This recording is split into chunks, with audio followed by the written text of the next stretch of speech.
started. Welcome to the first Healthy Cooking demonstration.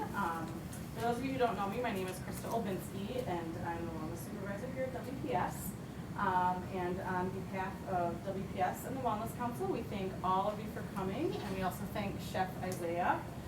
Chef Isaiah comes to us from CUNA Mutual, and today he's going to be making hummus and then a garlic herb pesto, which you all have the recipes for. At the end, we are reserving about 5 minutes for questions, so if you have any questions, there'll be some time at the end for those. So now I'm going to turn it on over to Chef Isaiah. Thank you again. Good afternoon. My name is Isaiah Schwinn. I am a fourth generation chef. My great-grandfather came from Germany when he was 17 years old to be a baker. My grandparents owned a bar and grill. My mother is still a chef in Kohler. And I started professionally when I was 15, but I can go back in photos and see my mom having me on her hip with me cracking the eggs into the mixing bowl. So literally food is what I've always done. It's what I'm passionate about, and it's the passion that I think you have to have when you deal with food. I started off, I worked in Kohler for 7 years, started off dishwashing, ended as a chef. Culinary school, I went to Milwaukee, MATC Milwaukee, where I had the privilege of competing in the National Hot Food Team, ranked 10th in the nation as a junior competitor. From there, went on and got my degree in hotel and resort management, and from there, I've been part of Compass Group, which is a part of Canteen for the last 5.5 years. So that's sort of how I have come from Sheboygan, all around the state, all around the country, and settled here in Madison, Wisconsin with you guys. So that's my brief biography. The goal and the purpose of this class is to first educate and show people what sort of options are out there when making healthy choices, when living a healthy lifestyle, and how to integrate some of that into that lifestyle. You know, a lot of us now, going through school, all of you have seen your children's school lunch menus. The French fry is a vegetable. Ketchup is a serving of fruit. The education just isn't there for a lot of people, especially coming through school. So if you don't have someone to show you, how are you supposed to know? So that is the goal and the purpose of this class. It's just a couple of tricks, couple of ideas on how to live a healthier lifestyle, how to integrate little steps into being more well as a person. Starting off with just a real brief, we'll go into this more in future classes, but just a real brief on nutrition and metabolism. First, the most important thing you can do for your wellness is eat breakfast. Everyone always, you hear it, you gotta eat breakfast, you have to eat breakfast. And it really is the most crucial, critical meal of the day. Your metabolism is like a machine, and if you don't start that machine up early in the morning, it's not going to start going until you put something in it to get it going. So if you don't eat anything until noon, your metabolism is not doing anything all day long. It's just sort of hanging out. So the most important thing you can do is eat breakfast, and after that, drink half of your body weight in ounces in water every day, especially early in the morning. Water is essential to sort of powering up your machine, getting your body optimally running, and also to fill your stomach so that you don't have this empty stomach just doing nothing. You put some water in there and you have the feeling of being satiated, of being full. Okay, real quick background. There are all sorts of micronutrients, vitamins, A, B, C, D, E, all of those. Today I'm going to go over 3 of the macronutrients, 3 of the main nutrients for your body, which are fats, protein, and carbohydrates. All of them have different numerical values of what 1 gram of each will give you for a calorie value.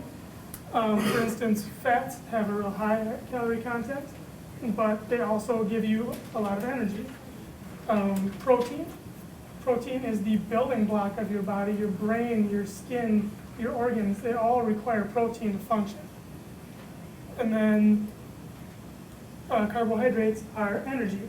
And That carbohydrate can be anything from table sugar, which is probably the worst possible form of carbohydrates, all the way up to a complex carbohydrate.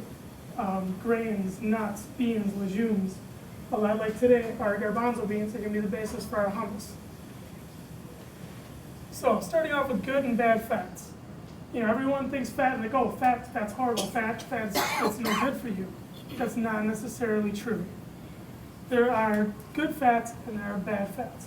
A good fat, for instance, can be found in avocados. You know, avocados contain fat, even though they're a vegetable. So people often look at that and go, oh, that's not good. But in fact, it's in its natural form. It's easy for your body to recognize, digest, process, and it actually has a lot of health benefits for you. On the flip side to that, you have fats like trans fats, which in the last couple of years have become sort of a buzzword. You hear a lot of talk about trans fats. And trans fats are heavily processed hydrogenated fats that have been put in a lot of packaged food over the years as a sort of a preservative, a flavor protector. And they have been so chemically engineered that your body, you put that in your body looks at that, and your body says, I have no idea what to do with this. It looks at that and goes, I can't process this, I don't know what it is, it just stores it in your body. So that's why you have to be careful on the fats you're eating. The next would be proteins. Protein, the building block of your entire body, is probably the most crucial macronutrient. And for a lot of people, they think of meats. I personally tend to get about 60 to 80% given the day of my protein from vegetable sources. There's been a lot of studies linked to animal proteins, especially the proteins like casein and leucine, which are found in a lot of dairy, which have been linked to a lot of cancers, heart problems. So again, you want to limit your animal proteins, and a great alternative to that, which I'll demonstrate today, is beans, legumes, nuts, a lot of vegetable-based proteins. And then the last being carbohydrates. And again, carbohydrates can be anything from sugar, like your simple table sugar, processed, refined. Again, your body looks at that and does not know what to do with it, all the way to a complex carbohydrate, like, again, our beans and legumes. They also contain carbohydrates.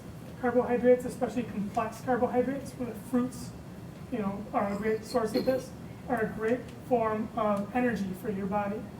You know, big thing about 10 years ago now was the Atkins diet, eliminating all carbohydrates. Carbs are the enemy. That's not true. Processed carbohydrates, those are the enemy.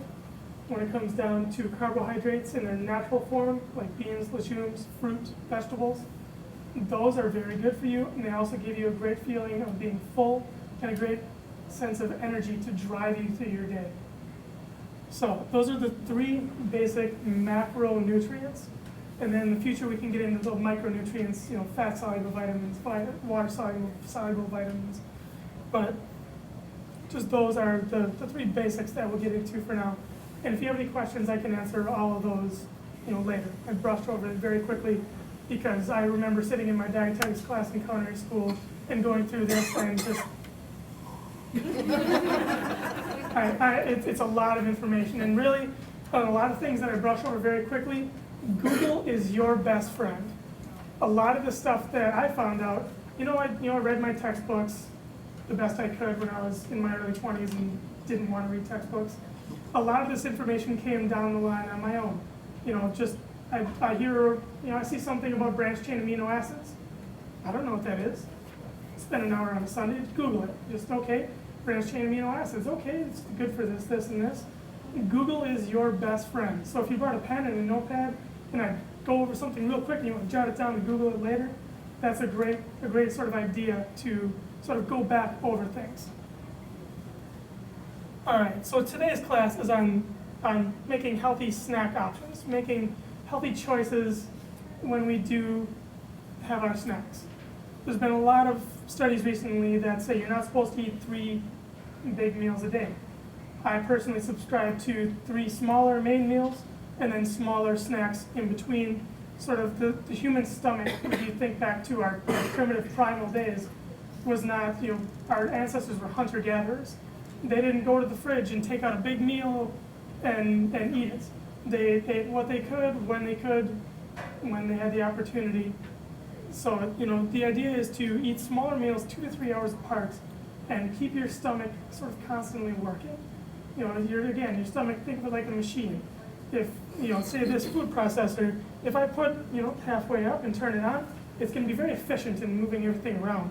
But if I cram everything I can into this food processor and turn it on, it's gonna bog down. It doesn't have the power to mix everything efficiently. And the same with your stomach.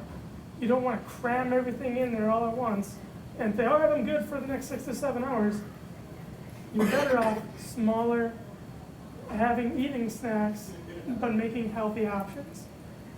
It's a lot of us, we get the hunger and we go and grab something quick, a candy bar, a bag of chips. I've done it, I'll admit to it, grabbing something quick. But there are healthy options, as long as you plan ahead a little bit, that can also be just as quick and more satisfying and also more nutritious. The idea is you want to eat nutrient-rich foods that are very, very dense in nutrition, but low in calories. A lot of foods that are, think of your quick foods like a candy bar, it's high nutrition, almost no nutritional value, almost no nutrient to that. So it's you want to think about why you're eating something. What's the benefit to what you're eating? And the same thing when you're cooking. Why are you adding that ingredient? What's the purpose of that ingredient? A lot of times we add, cheese or, fat, dense items, just not even really thinking about why. We have, a chicken breast. We put it on a bun and we slather it full of butter. We put a piece of cheese on it, and we throw some bacon on there. Well, why are we doing all these? Why are we making these choices? Yes, they are delicious, but what value are we really getting from making these choices?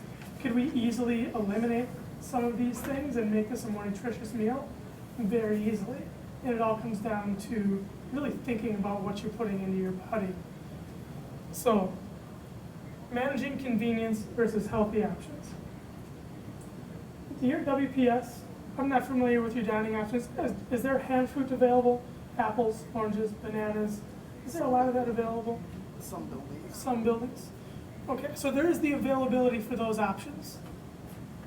Okay, so that's one alternative. Instead of going to the vending machine and getting a bag of chips or a candy bar, it's get a piece of fruit. Or, like I'll show you how we make today, little Tupperware, plan ahead, and pack some vegetables. You can put in a Ziploc bag. And we're going to show today how to make hummus and pesto. 2 nutrient, very good for you snack options, especially the hummus, loaded in dietary fiber, loaded in good carbohydrates to keep you fueled up, and not just put something in your stomach for the sake of filling the gap, but put something nutritious in your stomach that's really going to help you power through the day. So with that being said, let's get into making our hummus.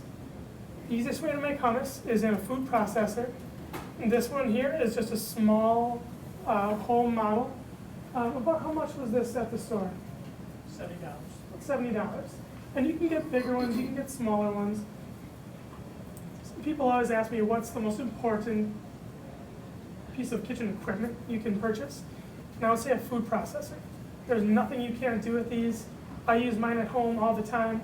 My son is about 2.5. He loves to help me make hummus. He loves to eat hummus because he gets to push the button. It's the coolest thing to him. He loves to help. The second I bring it out, he's dragging his chair from the other room. I help. And get involved, start sharing these with your kids at a young age. My son, I can put out a bowl of hummus and a hot dog. He'll eat the bowl of hummus with vegetables. The hot dog, he doesn't really care so much. Again, it starts young. It starts with showing our children, the options and showing them what's available. So we're gonna do hummus. All right, in a food processor, the best way to start is take a couple of cloves of garlic, put those in the bottom. Okay, and then we're gonna put our lid on. Now we're just gonna pulse this a little bit, just to kind of chop our garlic. we're gonna let the machine do all the work. Instead of dirtying up all sorts of stuff, which we're gonna do when we make our pesto, we're gonna cheat and we're gonna use a food processor for this. Just that easy. All right, so now we have our garlic. We have it diced up nice and small because nothing's worse than getting that nice big scoop of pesto and getting a massive chunk of garlic. And that'll water your eyes. All right, so we're gonna take some of our garbanzo beans. And again, I'm gonna go about halfway up. We don't wanna overwork our machine. We can do this in batches. I made a batch earlier just to sort of start this along. So we have our garbanzo beans. To that, we're gonna take our lemon. Citrus juice aids in digestion, but a lot of people just use the juice. The actual flavor and the real punch in citrus comes from the zest. If you ever, in the grocery store and, the produce manager's not looking, take your fingernail and just scratch it and smell it. You can smell the oils that come out of there. And the oils, for instance, you can actually light the oils of like an orange on fire by just turning the peel backwards and getting the juice out with a lighter, and actually, poof. So there are oils in the actual rind, and a lot of people don't really utilize that. That's where the true, the essential oils are. So we're gonna take our zester. It's a real nice little microplane zester. And we're just gonna try and get just a little bit in there and give this some flavor. The important part with this is to zest the fruit without zesting your fingers. So you wanna be careful, you wanna make sure you have a good grip on this. If you're worried about getting your fingers, what you can do is sort of a kitchen trick, is just take a towel and just hold it with a towel. That way if you slip and roll off, you're gonna catch the towel, you're not gonna catch the heel of your hand.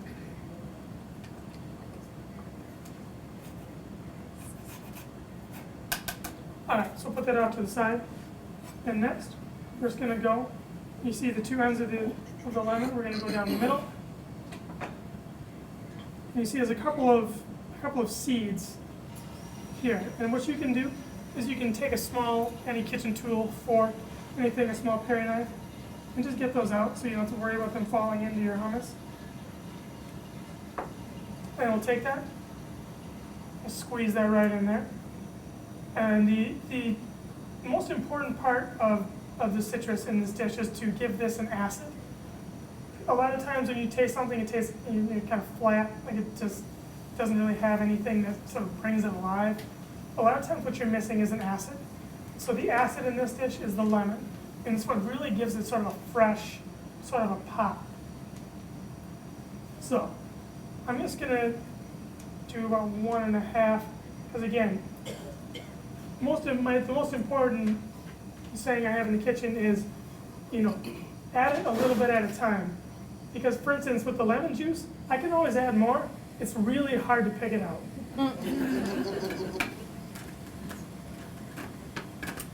Okay, so.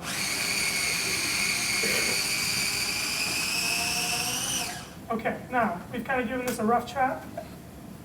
Next thing I want to do is we're going to add forgive my utensil, my container. I brought this from Cuna with me.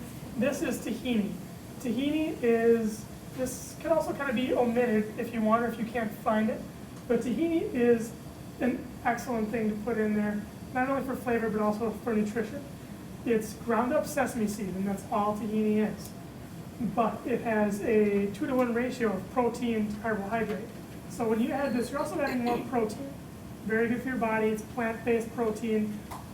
Again, good for your brain function, good for your organs, your skin. Protein is the building block of your entire body. Everything in your body is built off of protein. So I'm going to add some of that.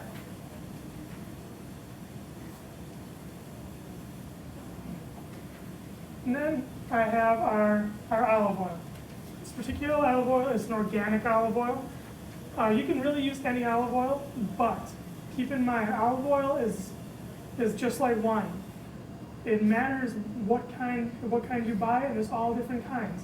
If you get on the Von Fossen University, and see the probably about 50 kinds of olive oil they have and taste them all. They all have very different properties. They all have very different flavors. They all add something unique and different. So for instance, at home, I'll cook with a pomace oil, which is from the second pressing of the olive.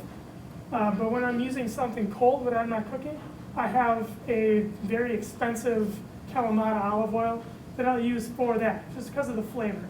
I have several different olive oils, because again, when you use olive oil, the flavor is very different from one to the next. It's not like you get it off the shelf and it's one thing to the next. It's just like a wine, a fine wine, that you can get the cheap stuff, you can get the good stuff.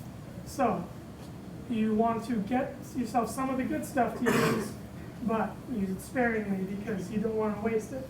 It is good and it will add a lot of good fats, and also olive oil is very rich in antioxidants. So, but on that note, antioxidants are affected by how long you have your olive oil.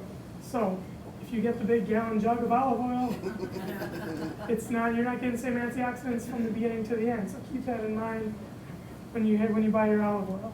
And again, we're going to go into olive oil more at a later date. That's just a brief background on olive oil. So I'm going to add a little bit of that to this. Again, olive oil adds a good fat, it adds a good richness, and it also adds to the consistency of our hummus.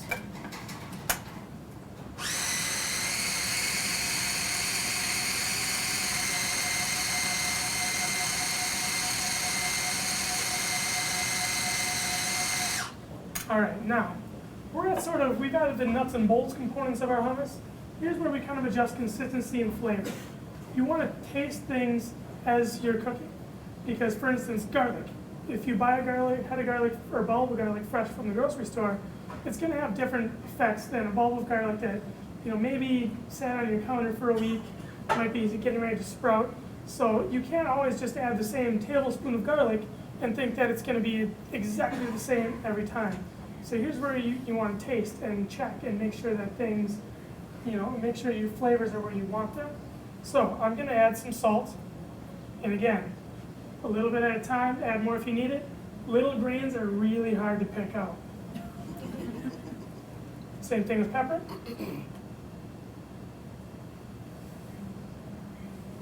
And what you could do to adjust consistency is keep adding more olive oil.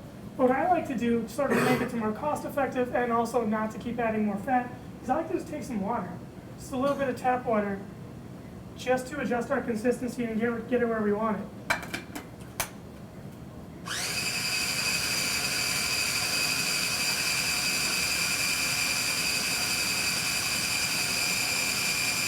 Now, the longer you let this go, the smoother it'll get. If you want it more rustic, more, a little bit of lump of the garbanzo bean in there yet, you do it for a little bit, boom, done. If you want it really smooth and creamy, you need to be holding down on the button for a while, but it can be done.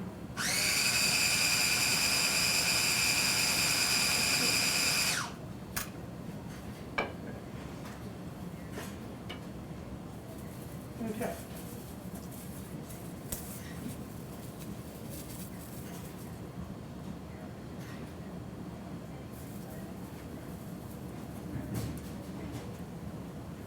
Now to do the television chef thing, perfect. And it actually is. I like where it's at. There's a perfect amount of garlic to give it punch without giving you the whole garlic, wow. And the right amount of citrus that balances it between having that right punch of acidity, that right acid note, without it being sour. And again, using the zest will also add to that the flavor of the lemon without making it sour. So, just like that, done. I'm going to add this to the batch that I did earlier. Sounds good.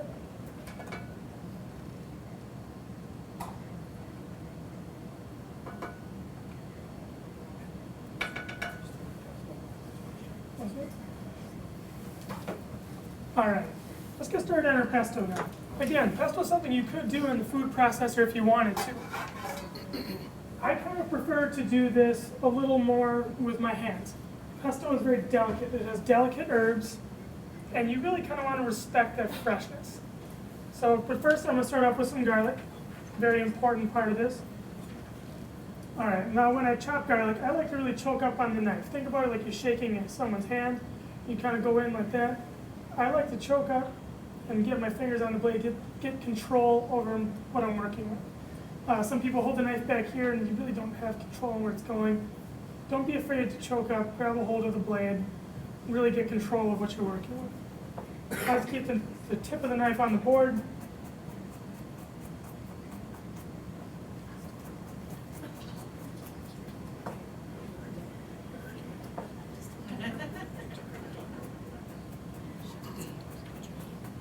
And again, having a sharp knife is critical for this. A lot of people have their knives on the block. You know, they've been in that same block for years. They've never been sharpened. A dull knife is actually more dangerous than a sharp knife could ever be. Because with a dull knife, you're really forcing, you're really working, and that's when you run the risk of slipping, and boom, you catch yourself. So the sharper a knife is, the better.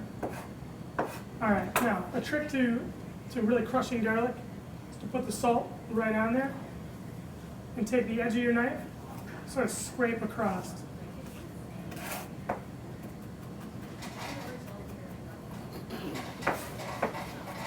And again, much like the hummus, we want to make sure this is fine enough that we're not catching big hunks of garlic in our pesto.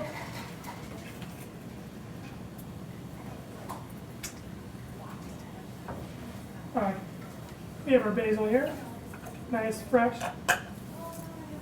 Again, in the summertime, it's great. You go down to the farmer's market, down on the square, get yourself some nice local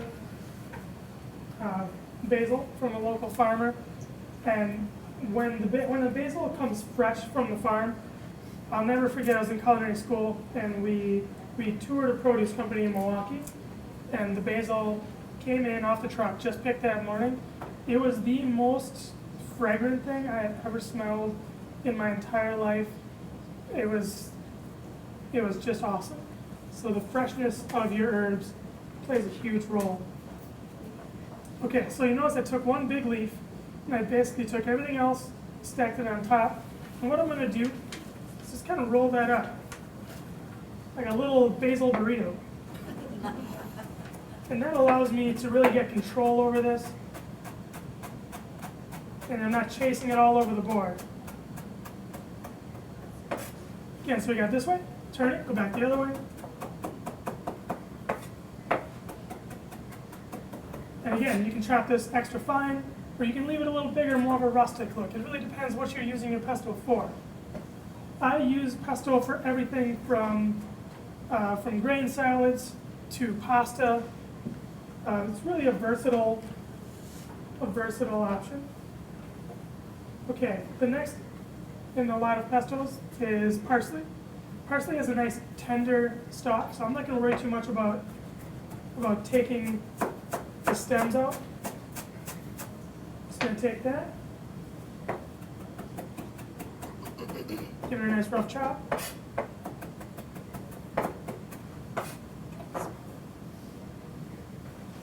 Oh, my secret ingredient for pesto, don't tell anyone, is a little bit of mint. Mint adds that sort of freshness that really is hard to pick out, but it can kind of be your little secret when everyone wonders why your pesto has so much more of a fresh flavor than theirs. I don't know. But again, you want to be careful with mint because there's a fine line between the nice freshness and pesto toothpaste. So I'll take a little bit of mint.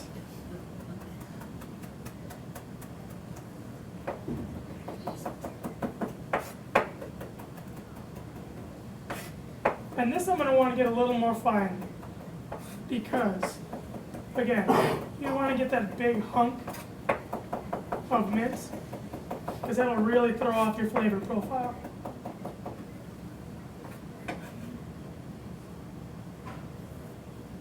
Okay, so now we have our herbs in here.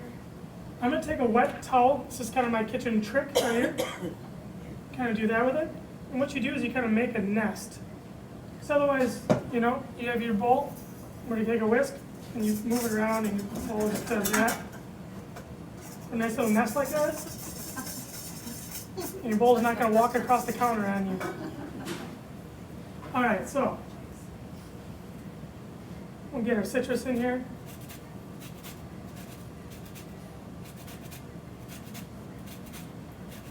You can go a little heavier with the citrus in a pesto because it has a lot more of a fresh sort of profile to it. So, use the rest of our lemon from before.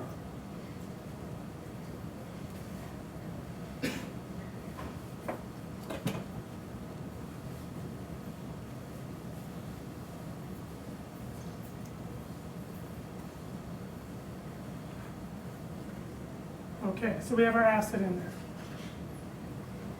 Next thing that I'm going to do is I'm going to take some of our Parmesan cheese.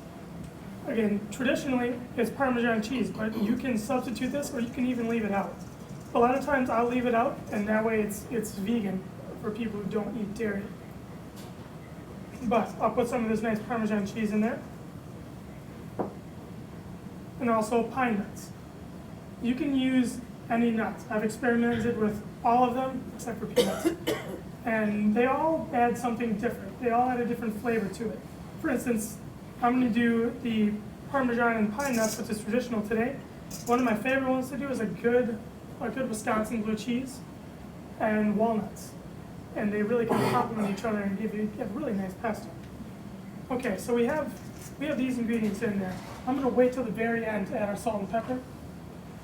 I'm just going to take our nice olive oil and drizzle it in here.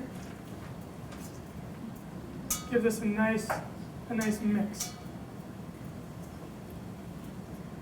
Again, and how much olive oil you add is really dependent upon what you're using this for.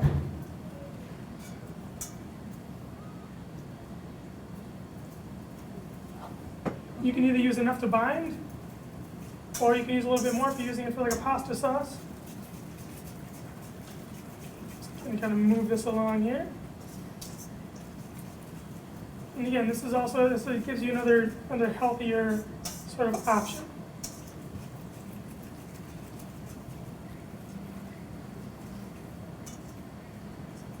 Okay.